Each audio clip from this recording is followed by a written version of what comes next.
49 ఏళ్ల తర్వాత కాంగ్రెస్ పార్టీ తమిళనాడులో ప్రభుత్వంలో మంత్రి పదవులు అనుభవిస్తోంది. అది కూడా విజయ్ బిచ్చం వలన అని చెప్పాలి. స్టాలిన్తో సుదీర్ఘకాలపు సంబంధం. బట్ స్టాలిన్ వీళ్ళకి పొత్తు పెట్టుకుంటాడు, ఎమ్మెల్యే టికెట్లు ఇస్తాడు, ఎంపీ టికెట్లు ఇస్తాడు తప్ప మంత్రి పదవులు ఇవ్వడు. ఏఐఏడిఎంకేతో పొత్తైనా అంతే.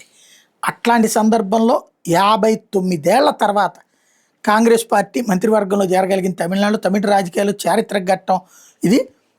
తమిళనాడు ప్రభుత్వాన్ని ఏర్పాటు చేయడానికి సినీ నటుడు జోసెఫ్ విజయ్ నాయకత్వంలో టీవీకే పలు పార్టీలు మద్దతు తెలిపిన నేపథ్యంలో కాంగ్రెస్ ఎమ్మెల్యేల న్యాయవాది రాజేష్ కుమార్ విశ్వనాథన్ మంత్రివర్గంలో చేరారు.